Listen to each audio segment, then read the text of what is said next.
Good morning students, how are you?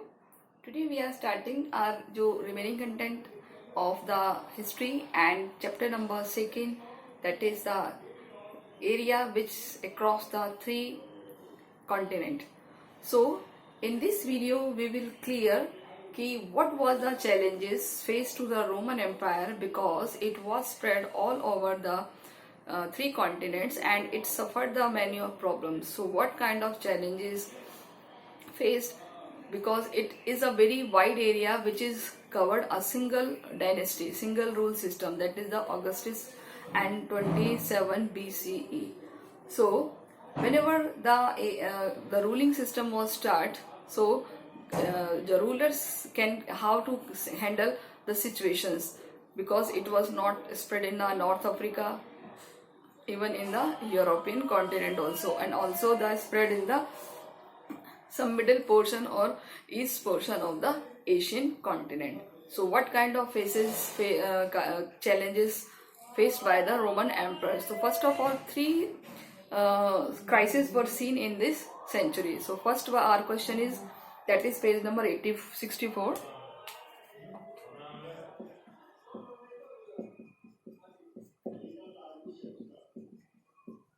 And our content is the chapter 2. And our main problem today is the 3rd century crisis. What were the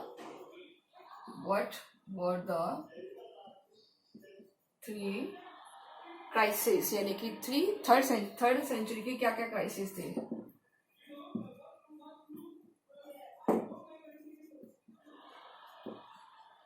crisis, तो क्या क्या crisis रही है हम इसमें देखते हैं कि 3rd century की क्या क्या क्राइसिस है. फर्स्ट ऑफ ऑल कि इन द 1st और 2nd century की there was a large period of peace and prosperity of economic aspects, because there is a one single rule all over the area, so that is not any kind of mismanagement for a system. And after that they have spread their dynasties, so some problems can be seen on the dynasties. So first of all we will see that is what about the 3rd century कि 3rd century में क्या क्या हुआ था. यानी 1st और 2nd century जो थी, that is a large period of peace और prosperity की थी. उस टाइम कोई भी किसी भी तरह का वहाँ पर ऐसा इन्वायरमेंट नहीं था जिससे प्रॉब्लम हो. 100% पीस और प्रॉस्पेरिटी. कब? 1st and 2nd century. Peace and prosperous environment. ठीक है. तो जो भी चेंजेस हुआ है वो कब से हुआ है? 3rd century से हुआ है. यानी कि पीस और प्रॉस्पेरियस तो था ही, और इकोनॉमिक एक्सपेंशन भी बहुत अच्छा था. लेकिन 3rd century से वहाँ पर कुछ प्रॉब्लम्स आने लगी थी. और वो क्या प्रॉब्लम्स थी? दैट इज कि ईरान अ न्यू, एंड यहाँ से आपको करना होगा आंसर एन, कि Iran a new and more aggressive dynasty. कौन सी डायनेस्टी? ईरान. तो ये इसका हमारा फर्स्ट पॉइंट होगा कि 3 चैलेंजेस क्या थे. हम चाहे तो इसको मिटा सकते हैं कि ये, लेकिन पूछा जा सकता है कि कौन सी सेंचुरी रोमन एम्पायर की सबसे अच्छी मानी जाती है. तो 1st और 2nd सेंचुरी, जिसमें पीस था, प्रोस्पेरियस था और इकोनॉमिक एक्सपेंशन भी था. क्लियर? समृद्धि थी, शांति थी, आर्थिक सिस्टम अच्छा था. लेकिन जैसे ही 3rd सेंचुरी आई तो वहां पर क्या हो गया था? जो ईरान था, ईरान एज न्यू और एग्रेसिव, यानी कि बहुत ज्यादा क्या बोलते हैं, आगे बढ़ने वाली, मोर एग्रेसिव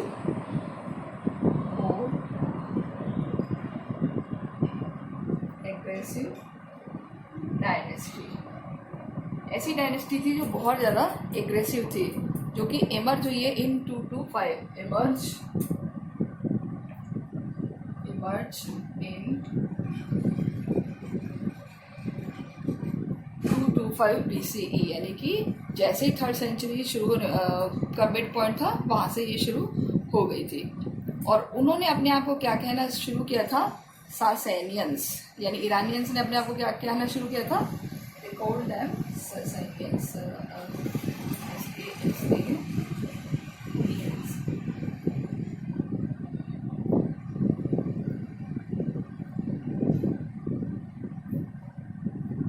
यानी ईरानी अगेन अपने आप को क्या कह रहे हैं यहाँ पर, सिसेनियंस, ये आपको याद रखना है, सिसेनियंस। And return just 15 year expanding rapidly the direction of the Euphrates, और अगले 15 सालों में उन्होंने यूफ्रेट्स रिवर के आसपास के एरिया को कैप्चर कर लिया था। सेकंड हम बात करें कि सेकंड क्राइसिस क्या था, दूसरा इसका जो सबसे बड़ा चैलेंज था वो क्या था, दैट इज कि जर्मन ट्राइब्स, कौन सी ट्राइब्स, जर्मन, कुछ ऐसी जर्मन जातियां थी, ट्राइब्स, और rather the tribal confederacies, mostly the Alamanni, Franks, दो के नाम याद रख लो, Alamanni, that is the Alamanni, ये ट्राइब्स के नाम है, आपको ये याद रखने हैं, Alamanni, and that is Franks और गोथ्स, फ्रैंक्स और गोथ्स। ये जो ट्राइब्स थे इन्होंने क्या करा था, begin to move against the Rhine and the Danube frontiers, इन्होंने क्या करना, बिगिन टू मूव, शुरू कर दिया था एक वहां से निकलना, कहाँ की तरफ, move against the Rhine and Danube, against the Rhine and Danube. क्या आपको पता ही है ये दोनों रिवर्स के नेम है, और इनके अक्रॉस जाना इन्होंने शुरू कर दिया था, राइन एंड द डैन्यूब, फ्रंटियर्स को क्रॉस करना शुरू कर दिया, डैन्यूब फ्रंटियर्स, फ्रंटियर्स मतलब बाउंड्री, उनकी बाउंड्री के पार जाने ये लग गए थे। और तीसरी सिचुएशन क्या आ गई थी, the rapid succession of emperors in the 3rd century, rapid succession of emperor,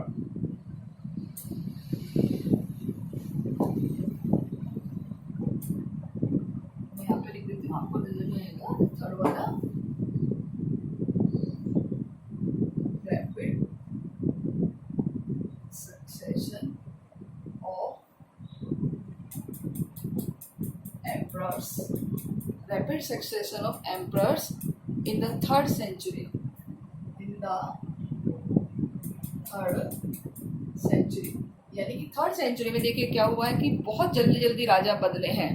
एक डेटा दिया हुआ 25 एम्पर्स इन 47 ईयर्स, तो यहाँ हम ये डेटा भी लिखेंगे, यहाँ से मैं इसको मिटा देती हूँ, ठीक है, तो ये हमारा थर्ड आंसर हो जाएगा, 25 एम्पर्स, change in 47 ईयर, यानी कि 25 राजा 47 सालों में चेंज हुए। आपके obvious symptoms of the strange face to the emperor with this period, तो नो डाउट जब इतनी जल्दी जल्दी राजा चेंज होंगे तो उनको कितनी सारी प्रॉब्लम फेस करनी होगी, और इस तरीके से ये सारी प्रॉब्लम्स फेस की गई हैं, और इसी को कहा गया है the challenges of 3rd century। 3rd century का क्या चैलेंजेस था, अब आपको याद हो गया होगा। पहला चेंजेस, ईरानियंस आ गए थे 225 में, और उन्होंने एरिया पर कैप्चर करना शुरू कर दिया था, एक्सपेंशन करना शुरू कर दिया था, और वो अपने आप को किस नाम से बोलते थे, सैनियन। सेकंड, कुछ जर्मन ट्राइब्स आ गई थी, और वो जर्मन ट्राइब्स एलेमानी, फ्रेंच और गोथ्स थी, वो राइन और डैन्यूब रिवर्स के अक्रॉस जाने लगी। एंड थर्ड, कि जो राजा था वो बहुत लंबे टाइम तक नहीं टिकते थे, एक आया दूसरा गया, दूसरा आया तीसरा गया, ऐसे कंटिन्यूस रोटेशंस चलते गए, तो कोई भी ऐसा पावरफुल राजा नहीं था जो उस सिस्टम को हैंडल करके रख सकता था। तो 3rd century जो आई थी रोमन एम्पायर के लिए बहुत ज़्यादा क्रूशियल थी, बहुत सारी क्राइसिस थे। तो 47 ईयर्स में 25 राजा चेंज हो गए, यानी कि एक राजा मैक्सिमम 2 ईयर्स भी नहीं दे पाया होगा। ओके, तो ये हम कह सकते हैं इसके लिए। Okay students, so this is the crisis of 3rd century। अब हम बात करते हैं रोमन एम्पायर की कुछ सिस्टम्स की। ये आपको क्वेश्चन करना है, ये लॉन्ग में आपसे पूछा जा सकता है 6 मार्क्स में, तो आपको इसको एक्सप्लेनेटिव वे में करके लिखना है। और next question is gender literacy और कल्चर, यानी कि रोमन सिस्टम के क्या जेंडर सिस्टम था, कल्चर और लिटरेसी। है, तो यहाँ हम इस पॉइंट को क्लियर करेंगे कुछ इस तरीके। तो सबसे पहले हम बात करते हैं कि उनका जो जेंडर का सिस्टम क्या था, महिलाओं के साथ क्या होता था, पुरुषों के साथ क्या होता था। That is known as the gender system. ठीक है, हम इसको इस तरीके से लिख देते हैं, gender system in Roman system. कहाँ की हम पढ़ रहे हैं, रोमन की। तो देखिए इसमें साफ लिखा हुआ है कि जो वहाँ रोमन सोसाइटी थी, wide spread prevalence of the nuclear family. Roman जो सोसाइटी थी बिलीव इन न्यूक्लियर फैमिली। कौन सी फैमिली में बिलीव करती थी, न्यूक्लियर फैमिली में बिलीव करती थी। क्लियर। उसके बाद अगर हम बात करें तो other hand on the other hand slaves were the included in the family. ये हो गया हमारी first line. Second line, slave were included in the family, यानी कि स्लेव्स फैमिलीज में रखे जाते थे, यानी दास प्रथा बहुत ज़्यादा मौजूद थी। देखिए वैसे तो अडल्ट सन और फैमिलीज का ही फंक्शन प्रोविजन था, क्लियर, लेकिन वहाँ पर जो स्लेव सिस्टम है वो बहुत ज़्यादा था। One another thing that is a typical form of marriage was one where the wife did not transfer to husband's authority. ठीक है, एक और टिपिकल मैरिज का सिस्टम था, typical marriage system. Typical marriage system prevail, यानी कि typical marriage system था जिसमें where the wife did not, system where wife did not, wife क्या करती थी, did not transfer to her husband authority, transfer to his authority, यानी कि जो वाइफ होती थी वो अपने क्या बोलते हैं, अपने हस्बैंड को अपनी प्रॉपर्टी को शेयर नहीं करती थी, बल्कि वो अपनी जो फैमिली की प्रॉपर्टी थी उसके ऊपर कैप्चर करती थी, यानी वो अपने हस्बैंड को डिड नॉट ट्रांसफर अथॉरिटी, यानी कि प्रॉपर्टी को वो शेयर नहीं करती थी। नेक्स्ट अगर हम देखें तो but retain the right property in natal family, यानी कि अपनी फुल राइट्स रखती थी, फुल राइट ऑन,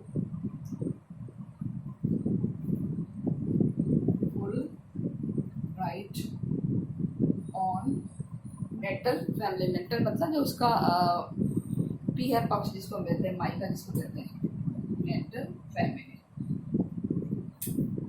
तो यहाँ हम इसको एज अ जेंडर सिस्टम भी कह सकते हैं, एज अ सोशल सिस्टम भी कह सकते हैं। तो जो रोमन वुमेन थी enjoy considerable large right owning and managing property. Roman women enjoy, क्या एंजॉय करती थी, enjoy large right owning, large rights owning property, यानी कि प्रॉपर्टी से रिलेटेड जितने अधिकार थे वो सारे इनको मिले हुए थे। Divorce was relatively easy, was relatively easy, यानी कि बहुत आसान था तलाक लेना, इजीली हम उसमें इस तलाक का सिस्टम हो जाता था। No needed more than a notice immediate dissolve of marriage, केवल एक नोटिस की ज़रूरत होती थी। अगर किसी को डिवोर्स लेना है अपने हस्बैंड से तो सिंपल एक नोटिस भेजना होता था और उस नोटिस के थ्रू ही मैरिज को ब्रेक किया जा सकता था। तो divorce was not a strict situations कि whenever a woman can not free, so it was very easy system. So that is the system which based on the social system and the gender position, यानी कि महिलाओं की क्या स्थिति थी, gender system क्या था रोमन में। Clear.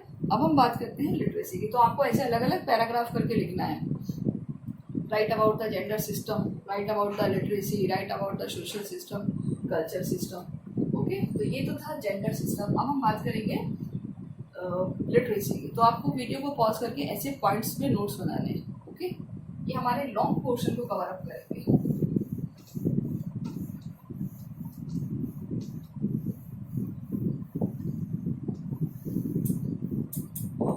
Now we will see about the literacy.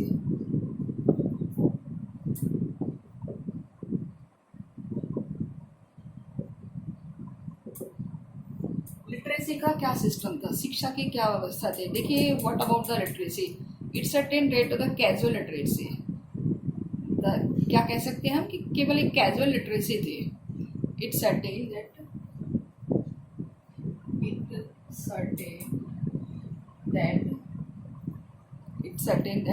rate of casual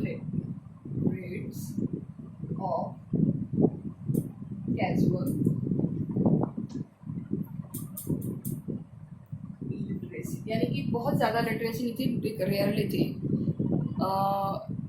variate greatly between different part of the empire, differ करता था कि कौन सा एरिया ज़्यादा लिटरेट है कौन सा नहीं है। तो ऐसे हम कह सकते हैं कि बहुत ज़्यादा लिटरेसी का वहाँ पर इन्वॉल्वमेंट नहीं था। So area to area differ करता था। जैसे एक एग्जांपल दिया, दैट इज द पोम्पई।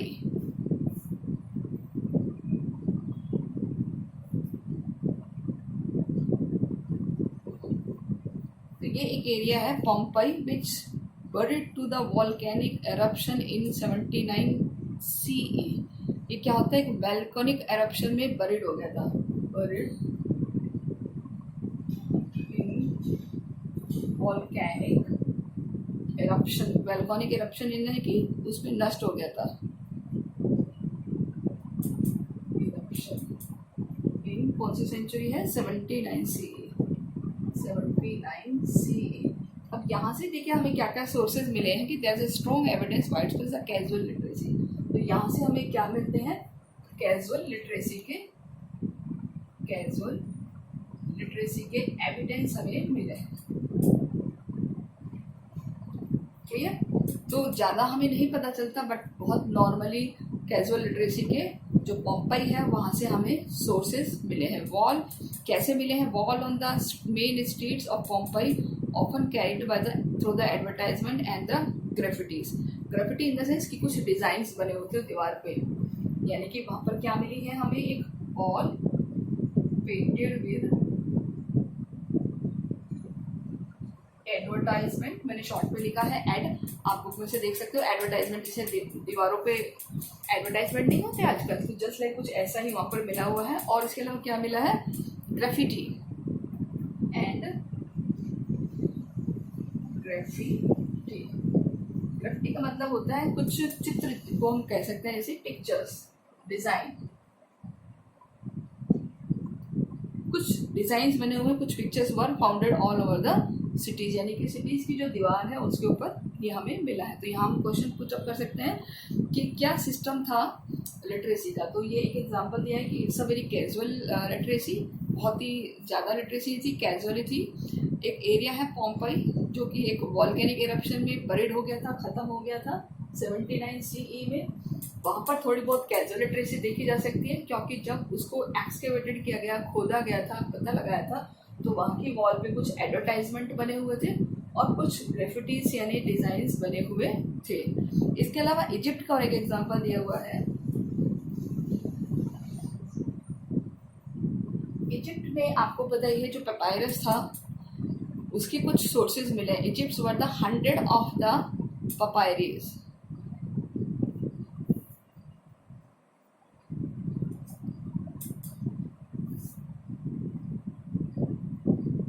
वहाँ पर सर्वाइव किया है, वहाँ पर हमें 100 ऑफ द पेपायरी की ऐसे एविडेंस मिले थे। The most formal document such as the usually written by the professional scribes, यानी कि किसी प्रोफेशनल से लिखे हैं।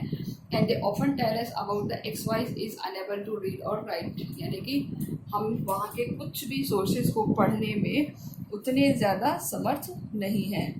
यानी कि जो इजिप्ट है उसमें जो भी पेपायरस बचे हुए थे वो कुछ फॉर्मली हैं जो बहुत एक्सपर्ट्स ने लिखे, और ये एक्सपर्ट्स द्वारा ही लिखे जाते थे।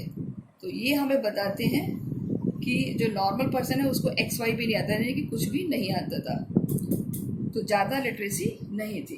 कुछ पर्सन्स थे जिसमें लिटरेसी थी, लाइक आर्मीज, और इसके अलावा क्या बोलते हैं, कुछ पर्सन जैसे जो इस पढ़ लिख सकते थे, army officers, estate managers, soldiers, ये कैटेगरीज पढ़ी होती थी। यानी कि जो लिटरेट कैटेगरी थी होती थी आर्मी ऑफिसर्स और इसके अलावा कौन पढ़े लिखे हैं, एस्टेट मैनेजर्स और सोल्जर्स और एस्टेट मैनेजर्स। यानी कि इजिप्ट का तो हमें एग्जांपल लेना है, तो पोम्पई का और एक इजिप्ट का। पोम्पई का वॉल्केनिक वाला सीन लिखना है कि लिटरेसी का क्या सीन था। इजिप्ट का था कि वहाँ पर कुछ पेपायरस के हमें एविडेंस मिले हैं, जिससे पता लगता है कि केवल जो एक्सपर्ट थे वही एक्सपर्ट कैन रीड और राइट। जो एक्सपर्ट थी वही लिख सकता था और पढ़ सकता था। इसके अलावा जो कॉमन पर्सन था उसको एक्स और वाई भी नहीं आता, मीन्स वो कुछ भी नहीं जानते थे। इसके अलावा कुछ ऐसी लिटरेसी थी कुछ लोगों में, जैसे सोल्जर्स, आर्मी और officers. So this is the literacy system. Okay, now we will see about the culture और रिलीजियस। तो आपको 2 पॉइंट बता दिए हैं, एक जेंडर का, ये है लिटरेसी का। थर्ड हम बात करेंगे कल्चर और रिलीजन की।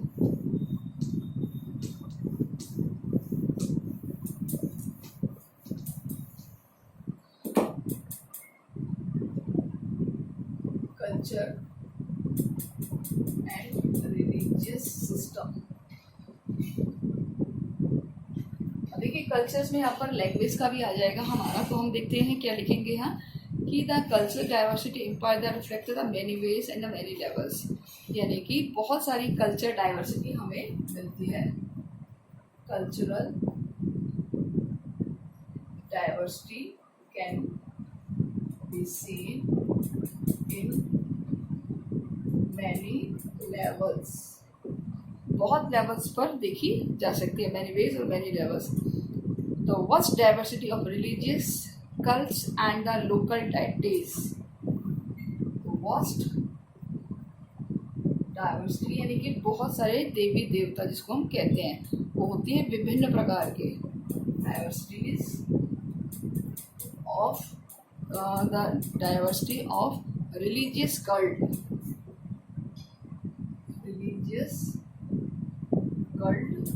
And deities. डेटीज मतलब देवता, वहाँ के जो भी लोकल देवी देवता होते थे। The plurality of language that was spoken. Plurality मतलब मैनी लैंग्वेजेस, बहुत सारी भाषाएं, उसको बोलते हैं plurality.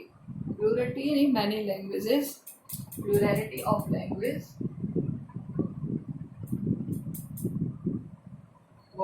Plurality of the language were spoken.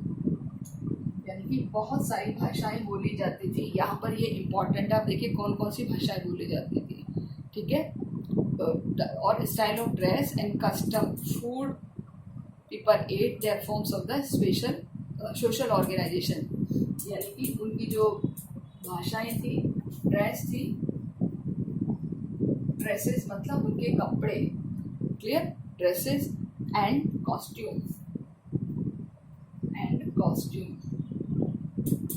इसके अलावा फूड दे एट, जो वो खाना खाते थे, and their forms of the social organ and different forms of social organisation.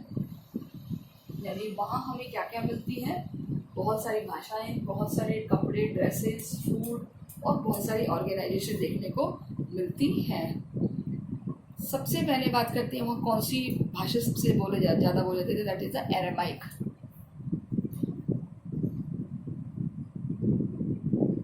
एरामाइक या अरेबिक भी बोलते हैं इसे। So Arabic was dominant language, was the dominant language.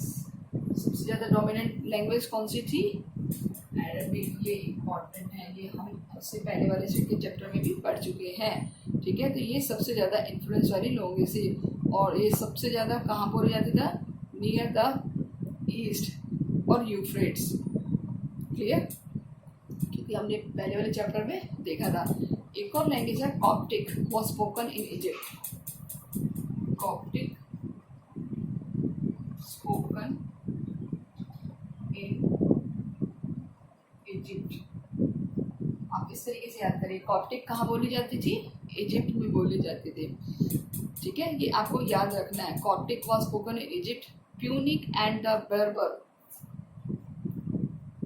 Punic and Berber, ये भी लैंग्वेज के नाम है। प्यूनिक एंड बेरबर दो लैंग्वेज है, Punic and Berber in North Africa. North Africa, ठीक है। प्यूनिक और जो बर्बर है वो कहाँ बोली जाती थी? नॉर्थ अफ्रीका में। Celtic in Spain and the north, Celtic in Spain and the north west. यहाँ लिख देती हूँ कैल्टिक, ये भी एक लैंग्वेज है। ठीक है, तो ये जो कैल्टिक है इन स्पेन और नॉर्थ, इन स्पेन और नॉर्थ वेस्ट में बोली जाती है। अब देखिए, हमने यहाँ 4 टाइप ऑफ लैंग्वेजेस लिए हैं और ये मैथ्स का फॉलोइंग में आपसे पूछी जा सकती है। फर्स्ट ऑफ लैंग्वेज अरेमाइक, जो कि यहाँ पे सबसे ज़्यादा डोमिनेंट, सबसे ज़्यादा बोली वाली लैंग्वेज थी, that is the Aramaic. Okay, second is that Coptic, Egypt में सबसे ज़्यादा बोलने वाली लैंग्वेज कौन सी थी? कॉप्टिक। प्यूनिक एंड बर्बर कहाँ बोली जाती थी? North Africa. Celtic in Spain और नॉर्थ वेस्ट एरिया। ओके, तो ये सबसे ज़्यादा वहाँ पर बोले जाने वाली लैंग्वेजेस थी। So for example, only begin to the written at least the 5th century, where is the already a Coptic translation of Bible was with the middle and the 3rd century. Okay, so elsewhere the spread of Latin displays a written language, written form of language that were otherwise widespread. That happened notably to Celtic, which is the to be written after the 1st century. यानी कि जैसे जैसे Armenian language में भी लिखना शुरू हुआ और 3rd century के आसपास जो बाइबल है वो कॉप्टिक लैंग्वेज में भी ट्रांसलेट हो चुका था 3rd century में। और कुछ प्लेसेस थे जहाँ लैटिन लैंग्वेज आ गई थी, तो वहाँ इनको पहले से ही डेवलप कर दिया था। केल्टिक लैंग्वेज बंद हो गई थी 1st century से। ओके, 1st century से। नाउ इकोनॉमिक एक्सपेंशन, कि किस तरीके से आर्थिक एक्सपेंशन हुआ है वहाँ पर। तो ये तो था लैंग्वेज और रिलीजियस से रिलेटेड। अब 4th हम लिखेंगे, दैट इज इकोनॉमिक एक्सपेंशन। तो आपको ये पैराग्राफ्स में लिखने हैं questions. Okay, about the Roman empire, Roman empire में क्या क्या सिस्टम थे।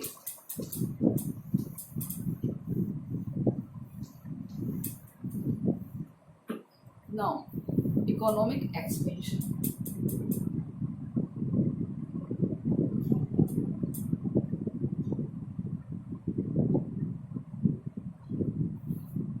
आर्थिक प्रचार किस तरीके से हुआ है वहाँ पर रोमन में। ठीक है, सबसे पहले अगर हम बात करेंगे तो जो रोमन इकोनॉमिक इंफ्रास्ट्रक्चर है of harbours, mine, queries, back yards, olive factories, यानी कि सबसे ज़्यादा जो एम्पायर है सब्सटेनियल, बहुत अच्छा था।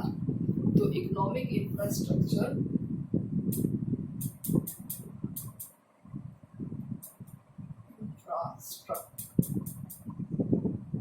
Of Rome was based on, देखिए अभी किस किस पर बेस्ड था। सबसे पहले हम बात करेंगे थे हार्बोरस,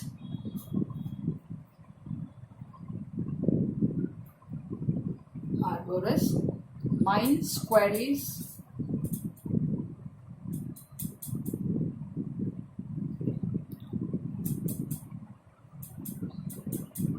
इसके अलावा और क्या क्या काम होता था? Brick yard, olive oil factories, brick yard और ऑलिव ऑयल फैक्ट्रीज, ये सारा बिजनेस का सबसे बड़ा गेट था, वहाँ पर हमें याद रखना है। सो हार्बर्स इन द सेंस कि जो भी माइंस के एरिया थे, ईंट भट्ठे, जैतून का तेल यानी ऑलिव ऑयल जिसको हम कहते हैं, इनकी जो पॉपुलेशन थी सबसे ज़्यादा थी हार्बर्स यानी कि पोर्ट्स, ठीक है। और इसकी वजह से वहाँ का जो इकोनॉमिक सिस्टम था वो बहुत ज़्यादा सॉलिड था, यानी वहाँ की जो इकोनॉमिक कंडीशंस थी वो बहुत ज़्यादा अच्छी थी due to this factors. wheat, wine, olive oil, wheat, wine, olive oil जानते हैं ना आप सब, जैतून का तेल होता है, olive oil, wheat, wine, traded and consumed in a huge quantity, traded in large quantities, यानी कि ज़्यादा मात्रा में किस किस का व्यापार होता था, वीट है, वाइन है, और इसके अलावा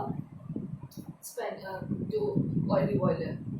और ये ज़्यादातर स्पेन कहाँ से इंपोर्ट होता था, यानी कि ये जो कहाँ से आता था, दे केम मेनली फ्रॉम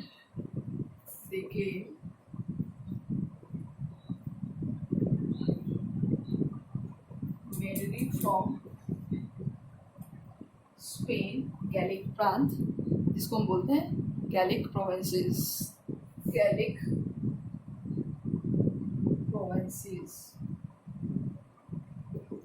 यानी गैलिक का area, North Africa, Egypt,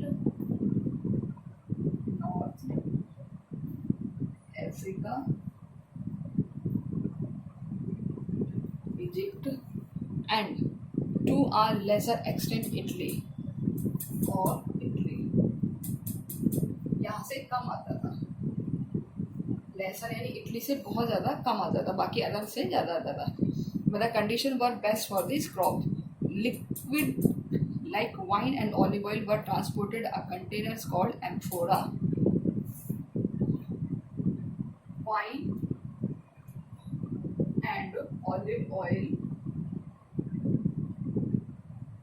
wine और ऑलिव ऑयल जिस कंटेनर में लाया जाता था were transported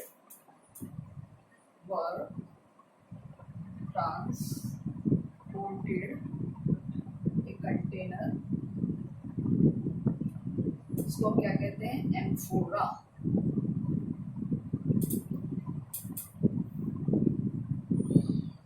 क्या कहते हैं हम उसे, एम्फोरा, ठीक है।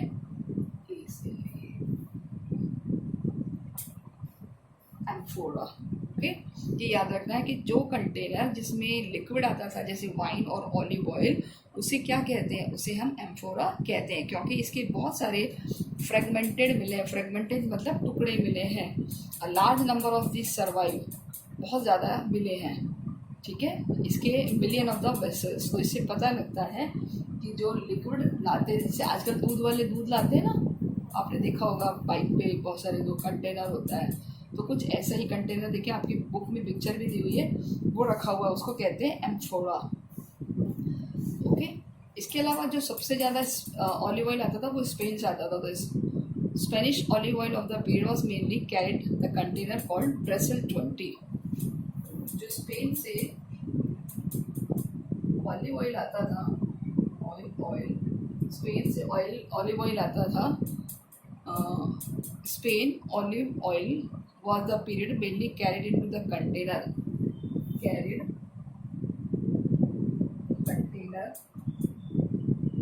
उसको क्या कहते हैं, ब्रेसल 20, उसे हम क्या कहते हैं, ब्रेसल 20। ये आपको याद रखना है। और white spread across the site in the Mediterranean, देखिए कि जो स्पेन से ऑलिव ऑयल सबसे ज़्यादा लाया जाता था, और जिस कंटेनर में लाया जाता था, जिस डब्बे में लाया जाता था, उसे क्या कहते हैं हम, ब्रेसल 20। और इसका ये नाम उसके जो पर्सन है उसके बेसिस पर पड़ा है। और ये हमें कहाँ कहाँ से मिले हैं, मेडिटेरियन सी के नियर बाई में हमें इसके बहुत सारे एविडेंसेस मिले हैं। जो मेडिटेरियन सी है वहाँ पर हमें इसके बहुत सारे एविडेंसेस मिले हैं। तो एम्फोरा और ब्रेसल 20 ये याद रखने हैं। लिक्विड जो ट्रांसपोर्ट होता था, अंगोरा, और स्पेन से जो ऑलिव ऑयल आता था वो है ड्रेसेल 20। और इसके एविडेंस हमें सबसे ज़्यादा कहाँ मिले हैं? मेडिटेरियन सी के नियर बाई एरिया में। मेडिटेरियन सी आपको पता है ना, भूमध्य सागर जिसको हम कहते हैं, उसके नियर बाई एरिया में ये हमें सबसे ज़्यादा मात्रा में मिले हैं। तो इनका जो बिजनेस एरिया था वो बहुत ज़्यादा फ्लरिश था। तो कुछ एरियाज दिए हुए हैं पेज नंबर 67 पे। The empire included many region had the reputation of the expansion fertility, यानी कि यहाँ पर वो एरिया जो बहुत ज़्यादा एक्सपेंशन थे फर्टिलिटी में, वो कौन कौन से एरिया हैं, आपको वो कुछ एरियाज के नाम याद रखने। That is Campania in Italy, Sicily in the Fayum in Egypt, इसके अलावा देखिए इटली के 2 प्लेसेस आप याद रखिए, कैम्पेनिया और सिसिली, और इसके अलावा फेयम इन इजिप्ट, केलिक, और इसके अलावा बाइजेकियम, और इसके अलावा जो साउथ गॉल है एंड द बाइटिका। तो ये एरियाज थे जो सबसे ज़्यादा फ्लरिश थे। ओके, तो यहाँ सबसे अच्छी क्वालिटी की जो वाइन होती थी वो कैम्पेनिया से आती थी। ये भी आप अंडरलाइन कर लेना, ये स्ट्रैबो और प्लिनी वाले जो राइटर्स हैं उन्होंने हमें बताया। इसके अलावा एक और वर्ड है that is the transhumance. Second paragraph में the Roman territory were advance to, for example transhumance. Transhumance का मीनिंग होता है कि जब पेस्टोरलिस्ट एक प्लेस से दूसरी जगह पर ट्रांसफ़र होते हैं अपने एनिमल्स को ग्रेज कराने के लिए, जिसको हम ज़्यादातर नोमैड्स भी कहते हैं। नोमैड्स इन द सेंस कि जो चरवाहे होते हैं, जैसे ही वेदर चेंज होता है एक जगह से दूसरी जगह शिफ्ट हो जाते हैं। क्लियर? तो जिस अपने साथ ही जिस एक हट को लेकर, झोपड़ी को लेकर इधर उधर घूमते थे, उसे मेपालिया कहते हैं। मेपालिया। तो यहाँ 2 क्वेश्चन करने होंगे, what is mappalia and what is transhumance. Okay, ये क्वेश्चन आपको करने हैं। ट्रांसुमेंस,